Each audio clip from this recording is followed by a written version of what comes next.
गं गणपतये नमः। ओं शरवणभवाय नमः। ओं दुं दुर्गायै नमः। ओं आञ्जनेयाय नमः। ओं धरणीगर्भसम्भूतं विद्युत्कान्तिसमप्रभं कुमारं शक्तिहस्तं तं मङ्गलं प्रणमाम्यहम्। श्री अंगारकग्रहदेवतायै नमो नमः। आञ्जनेयाय विद्महे वायुपुत्राय धीमहि तन्नो हनुमत् प्रचोदयात्। श्री हनुमद्देवतायै नमो नमः। ओं तत्पुरुषाय विद्महे महासेनाय धीमहि तन्नो षण्मुखः प्रचोदयात्। श्री సుబ్రహ్మణ్యేశ్వర స్వామి నమో నమః। వీక్షిస్తున్నటువంటి ప్రేక్షకులందరికీ కూడా సుబ్రహ్మణ్యేశ్వరుడు అనుగ్రహం కలుగ్గాక।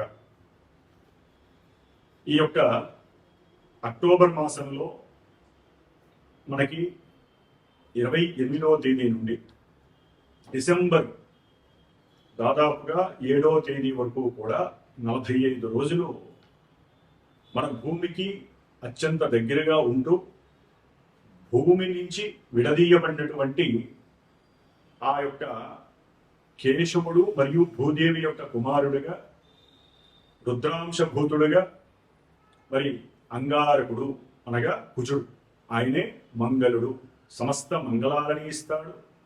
అట్లాగే ఈ కుజగ్రహం అనేటటువంటిది మోస్ట్ ఎనర్జెటిక్ పవర్ఫుల్ ప్లానెట్, అంటే ఈ అంతరిక్షంలో ఉన్నటువంటి గ్రహాలలో చాలా శక్తివంతమైనటువంటి గ్రహము మరియు ఆ యొక్క గ్రహానికి సంబంధించినటువంటి నక్షత్రాలు, రాశులు, లగ్నాలు కలిగేటటువంటి ఉన్నటువంటి జాతకులు కుజగ్రహ ప్రభావానికి లోనై వారి యొక్క ఆకర్షణ చాలా తీక్షణంగా ఉంటుంది।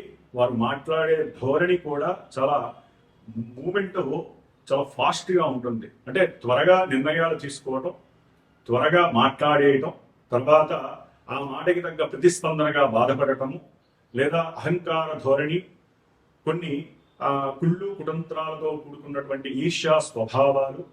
ఎందుకంటే ఈ కుజగ్రహం అనేటటువంటిది మనకున్నటువంటి సాత్విక, రాజస, తామస గుణాలలో తమోగుణ ప్రధానుడు ఈ యొక్క అగ్నితత్వకారకుడైనటువంటి అగ్నిగ్రహమైనటువంటి పురుషగ్రహమైనటువంటి ఈ కుజుడు। మరి ఈ అంగారకుడు ముఖ్యంగా మన యొక్క జాతక చక్రాలలో మేషరాశికి, అట్లాగే 8వ రాశి అయినటువంటి వృశ్చిక రాశి, ఈ 2 రాశులకి ఆధిపత్యము ఆయనదే। అలాగే మనకున్నటువంటి 27 నక్షత్రాలలో మృగశిర నక్షత్రము, అట్లాగే చిత్తా నక్షత్రము, ఇది చిత్తా నక్షత్రం మృగశిర నక్షత్రము వృషభ రాశిలో 2 పాదాలు, మిథున రాశిలో 2 పాదాలు ఉంటాయి। అంటే ఈ కుజగ్రహము ఇటు శుక్రుడు ఫలితాలని, ఈ యొక్క బుధగ్రహ ఫలితాలని నక్షత్ర రూపకంగా ఇస్తూ ఉంటాడు। అలాగే మనకి చిత్తా నక్షత్రము 2 పాదాలు కన్యారాశిలోను, 3-4 పాదాలు తులారాశిలోనూ ఉంటాయి। అంటే ఇక్కడ కూడా బుధగ్రహము శుక్రగ్రహం ఇచ్చే ఫలితాలు ఈ నక్షత్ర జాతకులకి వర్తిస్తూ ఉంటుంది। ఫైనల్ గా ఆయన ధనిష్ట నక్షత్రము ఇటు మకర రాశిలో 1-2 పాదాలు, కుంభరాశిలో 3-4 పాదాలు। అంటే ఏవైతే శత్రు దోషాన్ని కలిగి ఉన్నటువంటి, శత్రువుగా ఉన్నటువంటి గ్రహాధిపతులు ఉన్నారో వారి యొక్క రాశుల్లోనే ఈ కుజగ్రహానికి సంబంధించిన నక్షత్రాలు ఉంటూ ఉంటాయి। కాబట్టి ఈ యొక్క కుజగ్రహ నక్షత్రాల వారు వివేకాన్ని కోల్పోతారు, ఎక్కువ శక్తి సామర్థ్యాలని చూపించి ఎంతో మందిని లొంగ తీసుకుంటారు, ముఖ్యంగా స్త్రీల పరంగా లొంగ తీసుకుంటారు।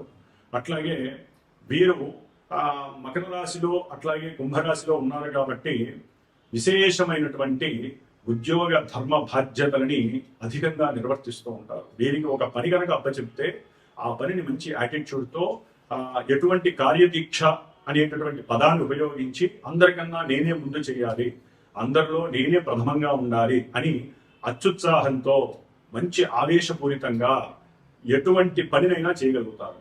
అయితే జాతకరీత్యా గనక వీరు సరైనటువంటి పరిస్థితుల్లో లేకపోయినట్లయితే, అంటే సరైన భావాలలో కానీ నక్షత్రాలలో కానీ లేకపోయినట్లయితే కోపము, ఆవేశము, అట్లాగే చిరాకు, మండిపాటుతనము, అవసరమైతే అవతల వాళ్ళ మీద చేయి చేసుకోవటము, కొట్టడము, అట్లాగే ఎక్కువగా వాహన ప్రమాదాలు, ఎన్నో రకాలైనటువంటి అగ్నిపరమైనటువంటి గండాలు, మృత్యు దోషాలు. ఎందుకంటే వృశ్చిక రాశి అనేటటువంటిది మృత్యు రాశి, 8వ రాశి కాబట్టి 8వ స్థానం, అదే ఆయుస్థానము ప్లస్ మృత్యు స్థానం అని కూడా అంటారు. కాబట్టి ఈ యొక్క కుజగ్రహము ఈ 45 రోజులు కూడా తన యొక్క స్వక్షేత్రమైనటువంటి వృశ్చిక రాశిలోకి 28వ తారీఖు అక్టోబరు ప్రవేశిస్తున్నాడు. కాబట్టి ఈ యొక్క అంగారక రాశి అయినటువంటి వృశ్చిక రాశిలో 3 నక్షత్రాలు ఉంటాయి. విశాఖ నక్షత్రము 4వ పాదము, అనురాధ నక్షత్రము 1, 2, 3, 4 పాదాలు, అట్లాగే జ్యేష్ఠ నక్షత్రము 1, 2, 3, 4 పాదాలు. ఈ యొక్క 3 నక్షత్రాలు 9 పాదాలలో ఆయన సంచారం చేసేటప్పుడు వీరిచ్చేటటువంటి నక్షత్రాధిపతులు ఇచ్చేటటువంటి ఫలితాలు, ఆ భావాది ఫలితాలు కుజగ్రహం చక్కగా ఇస్తూ ఉంటుంది. అది మంచి కావచ్చు, చెడు కావచ్చు. ముఖ్యంగా ఈయనకి ఉన్నటువంటి అంతర్గత రాశి ఇది చాలా డీప్ గా ఉండేటటువంటి రాశి, వృశ్చికము, స్కార్పియో అంటారు. కాబట్టి ఈ అంగారక గ్రహము చాలా చాలా దోషభూయుక్తమైనటువంటిది. ముఖ్యంగా వివాహ వ్యవస్థలో ఈ గ్రహము కనుక వారి జాతకంలో జన్మ లగ్నంలో గాని, చంద్ర రాశిలో గాని, శుక్రుడితో గాని కలిసి ఉన్న లగ్నాతు చంద్ర లగ్నాతు ఈ యొక్క కుజగ్రహము 1 అంటే ఆ రాశిలో గాని, లగ్నంలో గాని, కుటుంబ స్థానమైనటువంటి 2వ స్థానంలో గాని, సౌఖ్య స్థానమైనటువంటి 4వ స్థానంలో గాని, ఆయుస్థానము స్త్రీలకైతే కనుక సౌభాగ్య స్థానం 8వ స్థానంలో గాని, అట్లాగే ద్వాదశం అనేటటువంటిది ప్రమాదాలని, అట్లాగే ఎన్నో రకాల ఆర్థిక అసమానతల్ని, అప్పులని సూచించేటటువంటి స్థానము ఈ యొక్క 12వ స్థానము. కాబట్టి ఇక్కడ గనక ఉన్నట్లయితే ఈ కుజగ్రహ దోషము అని అంటారు, దీన్ని కుజ దోషము అంటారు. వివాహ వ్యవస్థలో ఈ కుజ దోషానికి చాలా చాలా విశేషమైనటువంటి పరిస్థితులు కల్పిస్తూ ఉంటారు. మన యొక్క ముహూర్తంలో కూడా అష్టమ కుజుడు. అట్లాగే మనకి ఏదైతే గనక బాలారిష్ట దోషాలు ఉంటాయి, బాలారిష్ట దోషంలో కూడా ఈ కుజగ్రహం 7వ స్థానంలో ఉండకూడదు. ఇది మహాదోషము. 8వ స్థానంలో ఉన్న బాలారిష్ట దోషము అని చెప్తూ ఉంటారు. కాబట్టి ఈ కుజగ్రహం వలన చక్కగా ఉన్నటువంటి వారి జాతకాల్లో గనక అవయోగాలుగా ఈ కుజగ్రహం ఇచ్చినట్లయితే గనక జాతకరీత్యా మాత్రమే దంపతుల మధ్య ఉన్నటువంటి ఆకస్మిక విరోధత్వము, అంటే ఇప్పుడు నడుస్తున్నటువంటి గ్రహస్థితి రీత్యా ఆకస్మికంగా గొడవలు బిగినవుతాయి. అంటే ఈ కుజగ్రహం ఏంటంటే స్త్రీల యందు ఎక్కువగా మక్కువ, తన యొక్క శక్తి సామర్థ్యాలతో ఆకర్షించటము, అట్లాగే ఎక్కువగా మోసపూరితమైనటువంటి అబద్ధాలతో కూడుకున్నటువంటి మాటలు చెప్పటము, అవతల వారిని అట్రాక్ట్ చేసి వారిని ఇబ్బంది పెట్టడము, అవసరమైతే నయాన భయానాన్ని మించి అవసరమైతే హత్యలు చేయడానికి కూడా ఈ కుజగ్రహం అనేటటువంటిది ఫోర్స్ఫుల్ గా వారి యొక్క జాతకంలో ఉంటే అది ఇప్పుడు ప్రెసెంట్ యాక్టివేట్ అవుతూ ఉంటుంది. కాబట్టి అన్నదమ్ముల మధ్య విరోధత్వం కావచ్చు, భూ సంబంధిత ల్యాండ్ మ్యాటర్స్ కానీ ఏదైనా సరే, కబ్జాలు కావచ్చు, కబ్జాలు చేసిన వాడు మీ మీద పగ తీర్చుకోవచ్చు, లేకపోతే రియల్ ఎస్టేట్ రంగంలో ఎవరైతే ఏజెన్సీగా పనిచేస్తున్నారో స్థలాలు అమ్మించడానికి వారు కొంచెం జాగ్రత్తగా ఉండాలి. లేనిపోని అబద్ధపు మాటలు చెప్పకండి. అవతల వ్యక్తులు మీకు శత్రువులుగా మారే పరిస్థితి ఉంటుంది. ఎందుకంటే వృశ్చిక రాశిలో కుజుడు వచ్చినప్పుడు రహస్య స్థావరానికి సంబంధించి, అట్లాగే ముఖ్యంగా మిలిటరీ వ్యవస్థ కావచ్చు, ఈ వ్యవస్థల్లో ఎన్నో రకాలైనటువంటి ప్రాబ్లమ్స్ కలిగే అవకాశాలు ఉంటాయి. మన యొక్క రహస్యాలని బయట దేశాలకి అందించే పరిస్థితులు కూడా ఉద్యోగస్తుల్లో ఉండేవారు ఉంటారు.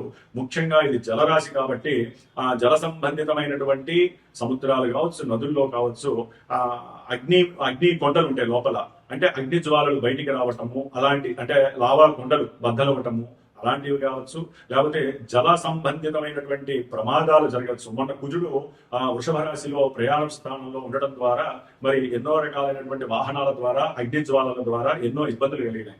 ఇప్పుడు వాటర్కి సంబంధించి జల సంబంధిత సమస్యలు, జల సంబంధిత గండాలు ఎన్నో కలగడానికి అవకాశాలు ఉన్నాయి. ముఖ్యంగా ఈ స్థానము స్త్రీలకి ఋతు సంబంధపరమైనటువంటి హార్మోన్స్ ఇన్బ్యాలెన్సింగ్ వలన వచ్చేటటువంటి అసమానతల వలన వచ్చేటటువంటి ఎన్నో రకాల ఋతు సంబంధమైన పీరియాడిక్ ప్రాబ్లమ్స్ ని క్రియేట్ చేసే స్థానం ఇది. అంటే గర్భ సంబంధిత దోషాలని, గర్భవిచ్ఛిన్న దోషాలని కలిగజేసే స్థానము వృశ్చిక రాశి. మరి ఆ రాశిలో మహానుభావుడు కుజుడు వచ్చి సొంత ఇంట్లో చాలా బలంగా ఉంటున్నాడు. స్వక్షేత్రకుడైనటువంటి కుజుడు తన యొక్క సొంత ఇంట్లో ఉండటం అనేటటువంటిది ఒక రకంగా మంచిదైనప్పటికీ కూడా ఆ స్థానం 8వ స్థానం అవటం ద్వారా న్యాచురల్ జోడియాక్ లో ఇది అంత మంచిది కాదు. కాబట్టి ప్రమాదాలు, హత్యలు, కుట్రలు, కుతంత్రాలు, అబద్ధాలు, అట్లాగే ఎన్నో రకాలైనటువంటి విపరీతమైనటువంటి నేచర్కి విరుద్ధంగా ప్రవర్తించటము, ఆ ప్రపంచానికి ఒక సమస్యలు ఎన్నో ఉత్పన్నమయ్యేటటువంటి ముఖ్యంగా ఈయన దీర్ఘకాలిక రోగాలను కలుగజేస్తాడు, శత్రువులను వృద్ధి చేస్తాడు. అట్లాగే అప్పుల బాధ ఒకటి కాదండి. మన భూప్రపంచంలో ప్రతి మానవుడు ఇల్లు కట్టుకోవడానికో, బండి కొనుక్కోవడానికో, చివరికి పెళ్లి జరపడానికి కూడా అప్పులు చేసి పిల్లల్ని చదివించాలన్నా, ఏది చేయాలన్నా అప్పు అనేది సర్వసాధారణమైంది. ఈ యొక్క రుణబాధలకి కూడా ఈయన కారకుడు. శత్రు రోగ రుణ వృద్ధి కారకుడు కుజుడు. అష్టమ స్థానము దాన్ని వృద్ధి చేయటమే గాని తగ్గించే పరిస్థితి లేదు.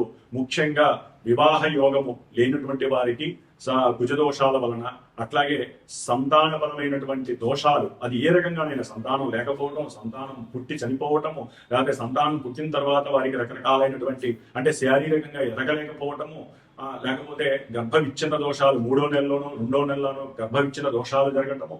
ఎందుకంటే ఇప్పుడు ఎందుకు చెప్తున్నాం అంటే ఈ వృశ్చిక రాశిలో ఉన్నటువంటి కుజుడు రాహుని 4వ దృష్టితో చూస్తున్నాడు. ఎక్కడైతే రాహుకి కుజుడికి సంబంధము కలుగుతుందో అది మనకి కాలసర్ప యోగ దోషంగా భావించబడుతుంది. అది ఏ రకంగానైనా కానీ వాళ్ళిద్దరికీ సంబంధం ఉండకూడదు. కాబట్టి ఒక రకంగా చెప్పాలంటే ఇది చాలా ఇబ్బందికరమైనటువంటి పరిస్థితుల్ని తెలియజేస్తోంది ఈ కుజగ్రహము రావటం అనేటటువంటిది. జాతకంలో ఈ కుజగ్రహము కొన్ని పాజిటివ్ వేస్ లో ఇచ్చినట్లయితే వారికి ఆకస్మికంగా గృహపరమైనటువంటి లాభాలు కలగచ్చు, లేకపోతే ఎన్నో కేసుల్లో వీరు గెలవచ్చు, ఆకస్మికంగా ఎన్నో రకాలైనటువంటి సుఖ సంతోషాలు కలగచ్చు, మిలిటరీ వ్యవస్థలో వీరికి గుర్తింపు లభించవచ్చు. ఇట్లా జన్మజాతకంలో వారికి గనక కుజుడు అనుకూలమైన భావాలని, అనుకూల నక్షత్రాలు ఉన్నట్లయితే వీళ్ళు రియల్ ఎస్టేట్ లో ఒక టాప్ మోస్ట్ లీడర్స్ గా ఉంటారు. రాజకీయంలో కూడా చాలా పెద్ద పెద్ద వాళ్ళతో ఇంటర్లింక్స్ నడిపే వాళ్ళే ఉంటారు. అట్లాగే ఇది గనక జన్మజాతకంలో ఈ కుజగ్రహము నెగిటివ్ షేడ్స్ ని కనుక కలిగి ఉన్నట్లయితే ఇప్పుడు వాళ్ళు లేనిపోని ఇబ్బందులు, నేరాలు, ఘోరాల్లో వాళ్ళు ఇరుక్కోవటము, జైళ్లలోకి వెళ్ళటము, ఎప్పుడు గడప తక్కున్నటువంటి వాళ్ళు పోలీసు గడపలు తొక్కటము, పోలీసుల యొక్క వేధింపు చర్యలు, ఎన్నో రకాలైనటువంటి మానభంగాలు, ఎన్నో రకాలైన హత్యలు, ప్రమాదాలు, వారు అనుకున్న గృహ సంబంధిత విషయాల్లో ఆటంకాలు, గృహ విషయాలలో, ల్యాండ్ విషయాలలో మోసపోవటము, ఇట్లా ఒకటి కాదండి. ఆడవాళ్ళకైతే కనుక గర్భ సంబంధిత దోషాలు చాలా ఇబ్బంది కలిగించేలాగా అవకాశం కలుగుతోంది. కాకపోతే ఇంకొక చిన్న భగవంతుడు మనకి ఇచ్చిన అదృష్టం ఏంటంటే గురువు ఉచ్చస్థితిలో ఉండి దాదాపుగా డిసెంబర్ 5వ తేదీ వరకు ఈ కుజగ్రహాన్ని తన యొక్క దృష్టితో చూడటం ద్వారా ఈ యొక్క ఇబ్బందుల్లో కొంతవరకు మనకి ఎటువంటి ఇబ్బందులు లేకుండా డైవర్ట్ చేసే శక్తి గురుగ్రహం మనకి ఇస్తోంది. అయినప్పటికీ వివాహము, సంతానము, అట్లాగే భూ సంబంధిత కబ్జాలు, లేకపోతే కొంతమందికి అయితే కనుక అన్నదమ్ములతో విరోధాలు, లేకపోతే ఆర్జితం అంటే అక్రమంగా వారి యొక్క ఆస్తుల్ని, గృహాలని ఎవరైనా ఆక్యుపై చేసి వీళ్ళని మోసం చేయటము, భయపెట్టడము, అవసరమైతే వారిని హత్య చేస్తానని బెదిరించడము, లేకపోతే ఇంట్లో అన్నదమ్ముల్లో అంతర్గత శత్రుత్వం పెరగటము, లేదా కుజదోషం ఉన్నటువంటి వాళ్ళకి ఒక పట్టాలు వివాహం జరగకపోవడము, ఇవన్నీ కూడా ఈ కుజుడు అలాగే కుజుడు రాహుని చూడడం ద్వారా జరుగుతున్నాయి. కాబట్టి మీరు అవకాశం ఉన్నటువంటి వాళ్ళు ఎవరి జాతక చక్రంలోనైనా ఇలాంటి దోషాలు ఉంటే కనుక తప్పకుండా సంప్రదించండి. అందులో ముఖ్యంగా మనకి ఈ కార్తీక మాసంలో నవంబర్ 20వ తారీఖున కార్తీక మాసం వెళ్ళిపోయి మార్గశిర మాసము 21 నుంచి ప్రారంభమవుతుంది. ఈ మార్గశిర మాసంలోనే మనకి దాదాపుగా నవంబర్ 26వ తేదీన సుబ్రహ్మణ్య షష్ఠి, దీన్నే కుమార షష్ఠి అంటారు. ఆ పార్వతీ తనయుడైనటువంటి సుబ్రహ్మణ్యేశ్వరుడు ఈ కుజగ్రహానికి అధిష్టాన దేవత, ఆయనే మంగళుడు అంటారు అందుకని. కాబట్టి ఈ దోషాలు ఎవరికైనా ఉన్నట్లయితే ఈ సుబ్రహ్మణ్య షష్ఠి రోజున, స్కంద షష్ఠి రోజున, ఎందుకంటే ఆయన డిసెంబర్ 7 వరకు ఉంటాడు. ఈ కుజగ్రహము ఈ ఇందాక చెప్పిన మొట్టమొదటి చెప్పినటువంటి 3 నక్షత్రాలలో అనురాధ నక్షత్రంలో ఉన్నటువంటి ఆ యొక్క స్టేజ్ లో, అట్లాగే శత్రు నక్షత్రమైనటువంటి బుధ నక్షత్రంలో ఉన్నప్పుడు ఎవరైతే కనుక మనం శ్రీమాతా జ్యోతిషాలయ పీఠంలో ఆ సుబ్రహ్మణ్య షష్ఠి రోజున 26వ తారీఖు నవంబర్ 26వ తేదీన దాదాపుగా 21వ తేదీ నుంచి 26వ తేదీ వరకు 6 రోజులు సుబ్రహ్మణ్యేశ్వరుడి సంబంధించినటువంటి సర్పదోష నివృత్తి కోసము, వారు కోరుకున్న అభీష్ట సిద్ధి కోసము, దోషాలు పోవడానికి సర్పసూక్త జపము, కుజగ్రహ జపము, ఈ 2 గ్రహాల అంటే కుజగ్రహ జపము, సర్పసూక్త జపాన్ని ఆచరిస్తూ చివరగా 26వ తేదీన మన యొక్క శ్రీమాతా జ్యోతిషాలయ పీఠంలో ఆ యొక్క వళ్ళీ దేవసేన సమేత సుబ్రహ్మణ్యేశ్వరుని యొక్క కళ్యాణము మరియు సుబ్రహ్మణ్య పాశుపత హోమము అనేటటువంటిది జరుగుతోంది. కాబట్టి వివాహం కోసమైతే కనుక కళ్యాణంలో స్త్రీలు కావచ్చు, పురుషులు కావచ్చండి, ముఖ్యంగా ఎవరైనా సరే ఈ యొక్క కళ్యాణంలో మీ యొక్క గోత్రనామాలు ఇచ్చి పార్టిసిపేట్ చేయండి, పీఠానికి ఫోన్ చేయండి. అట్లాగే ఈ యొక్క 6 రోజుల సర్పసూక్తము, కుజగ్రహ దోష నివారణార్థమే కుజగ్రహ శాంతి, చివరిలో స్వామివారికి హోమము, ఈ యొక్క కార్యక్రమము మొత్తము కూడా జరిగే అవకాశం ఉంటుంది. కాబట్టి ఈ యొక్క అత్యద్భుతమైనటువంటి అవకాశాన్ని సద్వినియోగం చేసుకోండి. ముఖ్యంగా ఈ నవంబర్ 12వ తేదీన ఈ కుజగ్రహము మరియు శని కూడా నవంబర్ 28వ తేదీన ఆయన రుజుమార్గంలో వస్తున్నాడు. కాబట్టి కుజగ్రహ దోష పరిహారార్థమై, సర్పగ్రహ దోష నివారణార్థమై మనకి కాశీ క్షేత్రంలో గంగానది ఒడ్డున నవంబర్ 12వ తేదీ నుండి నవంబర్ 17వ తేదీ వరకు దాదాపుగా 4-5 రోజులు అక్కడే ఉండి మృత్యుంజయ జపము, మన్యు సూక్త జపాన్ని ఆచరిస్తూ స్వామివారికి ఒక రోజు ఆ గంగా నదితో శతలింగార్చన 108 మృత్తికా లింగాలతో చక్కగా స్వామివారిని శతలింగార్చన కార్యక్రమం మహన్యాసపూర్వకంగా ఈ పంచసూక్తాలతో అభిషేకించి ఆ యొక్క ప్రసాదము, ముఖ్యంగా రుద్రాక్షకి కూడా అభిషేకం చేసి పంచముఖ రుద్రాక్షకి ఆ యొక్క రుద్రాక్షని ఈ చివరిలో చేసేటటువంటి సుబ్రహ్మణ్య పాశుపత హోమంలో కూడా ధరింపజేసి ఆ యొక్క ప్రసాదాన్ని చక్కగా మీకు వితరణ చేసే అవకాశం లభిస్తుంది. కాబట్టి ఎవరైనా సరే ఈ యొక్క కాశీ క్షేత్రానికి సంబంధించినటువంటి ఈ అభిషేకంలోను, అంటే శతలింగార్చన అభిషేకంలోను, లేదా మనకి చివరిలో నవంబర్ 26వ తేదీన ఈ యొక్క సుబ్రహ్మణ్యేశ్వర యొక్క కళ్యాణము, పాశుపత రుద్రహోమము, అట్లాగే సర్పసూక్త జపము, దీంట్లో పాల్గొనదలిచిన వాళ్ళు మనకి 28వ తేదీ నవంబర్ కాలభైరవాష్టమి వస్తోంది. కాలభైరవుడు ఈ కాశీ క్షేత్రం వెళ్ళినప్పుడు కాలభైరవుని కూడా అర్చించి స్వామివారి దగ్గర పెట్టినటువంటి పాద పూజ చేసినటువంటి ఆ కాలభైరవ రక్షణ కూడా మీకు అందజేయటానికి, అట్లాగే అక్కడ వారాహి అమ్మవారి యొక్క అనుగ్రహం పొంది ఆ తల్లి యొక్క కుంకుమ ధారణను కూడా మీకు అందజేయడానికి నేను ప్రత్యేకించి సిద్ధంగా ఉన్నాను. కాబట్టి మనము జాతక విశ్లేషణతో పాటుగా ఈ యొక్క గోచార ఫలితాలను చెప్పుకునేటప్పుడు మనకి ఏ గ్రహం అయితే బాలేదో, ఏ గ్రహం వలన ఈ ఇబ్బందులు కలుగుతున్నాయో వాటికి సంబంధించినటువంటి పూజాధికాలో, హోమాలో, జపాలో, తపాలో చేసుకోవడమే మన యొక్క శాస్త్ర ధర్మము, ముఖ్యంగా జ్యోతిష్య శాస్త్ర ధర్మం. కాబట్టి ఈ జ్యోతిష్యాన్ని నమ్మాలి, అట్లాగే పరిహారాలు ఆచరించాలి. దీన్ని విస్మరించకూడదు, దీన్ని వేలెత్తి చూపించే పరిస్థితి ఎవ్వరూ చేయకండి. ఈ యొక్క జ్యోతిష్యం ద్వారా మీ యొక్క జన్మజాతకం ఉన్నా లేకపోయినా, ప్రజెంట్ మీకు ఈ సమస్యల్లో ఎవరైనా పుట్టుమిట్టాడుతున్నా ఇలాంటి అవకాశాలని సూక్ష్మంగా ఉపయోగించుకొని మనకున్న దాంట్లో చక్కగా పార్టిసిపేట్ చేసి ఆ యొక్క ప్రసాద భస్మాన్ని, ప్రసాద రక్షని మీరు కనుక ధరించినట్లయితే కనుక ఆ స్వామివారి యొక్క అనుగ్రహంతో, సుబ్రహ్మణ్యేశ్వర స్వామి అనుగ్రహాన్ని పరిపూర్ణంగా పొంది భవిష్యత్తులో వివాహ యోగము, సంతాన యోగము, గృహ భూలాభ యోగము, ఇంకా ఏవైతే మీరు కోల్పోయి ఉన్నారో అవన్నీ పొంది రుణ విముక్తులే, ముఖ్యంగా రుణ విమోచనార్థమే చేస్తున్నాం. కాబట్టి ఈ కార్తీక అమావాస్య రోజున పీఠంలో ప్రతి నెల కూడా ఏదో ఒక హోమం, పాశుపత హోమాన్ని చేస్తూ ఉంటాం. కాబట్టి ఈసారి రుణ విమోచన హోమాన్ని నవంబర్ 20వ తేదీన అమావాస్య రోజున మన పీఠంలో రుణ విమోచన పాశుపత రుద్ర హోమం జరుగుతోంది. కాబట్టి ఎవరికి ఏ రకమైన సమస్యలు ఉన్నాయో అది విన్నవించుకొని మీకు సంబంధించినటువంటి హోమంలోనో, కళ్యాణంలోనో పాల్గొనే పరిస్థితిని చక్కగా తీసుకోండి. పర్సనల్ గా ఎవరైనా సరే వారి జన్మజాతక రీత్యా ఎప్పుడు వివాహం అవుతుంది, సంతానం కలుగుతుంది, ఇంకా వారికి ఉన్నటువంటి దోషాలు పోవడానికి చక్కగా పీఠానికి ఫోన్ చేసి సంప్రదించండి. మీ యొక్క జన్మజాతక విశ్లేషణని చక్కగా తెలుసుకోండి. మీ యొక్క రహదారిలో ఉన్నటువంటి ముళ్ళుని, దోషాలని కూడా తొలగించుకుంటూ ఏదో ఒక చిన్నదో పెద్దదో మీకున్న దాంతో పరిహారాన్ని ఆచరిస్తూ ముందుకు వెళుతూ మన యొక్క సనాతన ధర్మాన్ని కాపాడండి.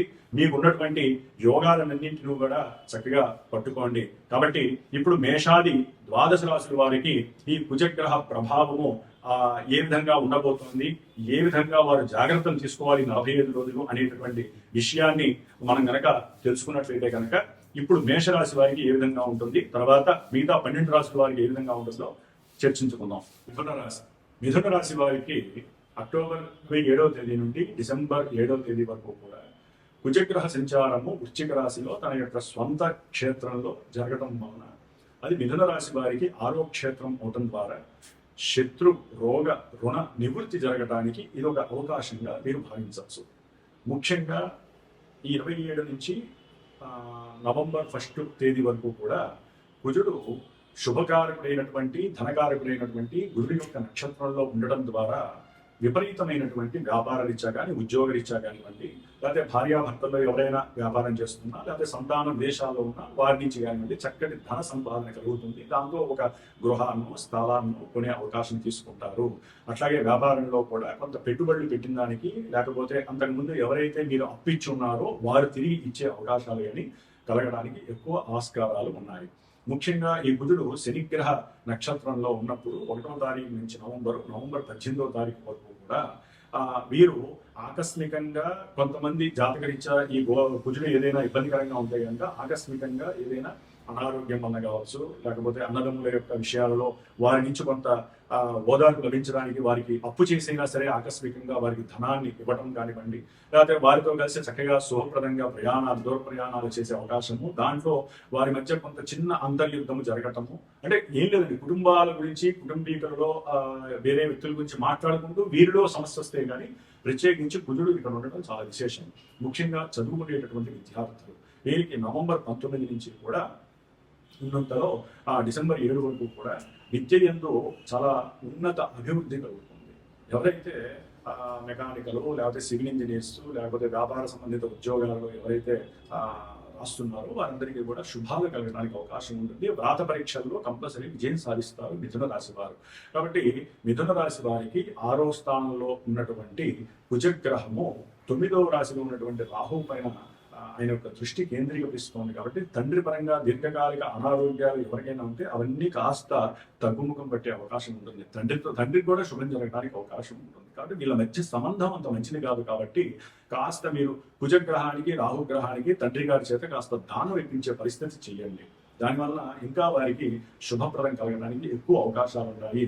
అట్లాగే ముఖ్యంగా వీరు ధనపరంగా తెలియకుండానే కుటుంబంలో ఎవరికైనా సరే అన్నదమ్ముల్లో కానీ అక్క చెల్లెల్లో కానీ కొంత అనారోగ్య సూచనలు కలిగినప్పుడు ధనం కొంత అప్పు చేసి నష్టపోయే అవకాశం లభిస్తుంది. మీ వరకు కుజుడు బాగానే ఉన్నప్పటికీ కూడా ఆయన యొక్క దృష్టి వలన కొన్ని లోపాలు, చర్మ సంబంధిత సమస్యలు ఏదైనా ఉన్నాయి అవి కూడా తగ్గుముఖం పట్టినట్టుంటాయి. కానీ కొన్ని సందర్భాల్లో అవి కూడా మిమ్మల్ని ఇబ్బంది పెట్టే పరిస్థితులు కూడా ఉంటాయి. ఏదేమైనప్పటికీ మిథున రాశి వారికి కుజగ్రహ అనుగ్రహం 45 రోజులు స్పష్టంగా చక్కగా ఆయన యొక్క అనుగ్రహం కలుగుతుందనే చెప్పుకోవచ్చు.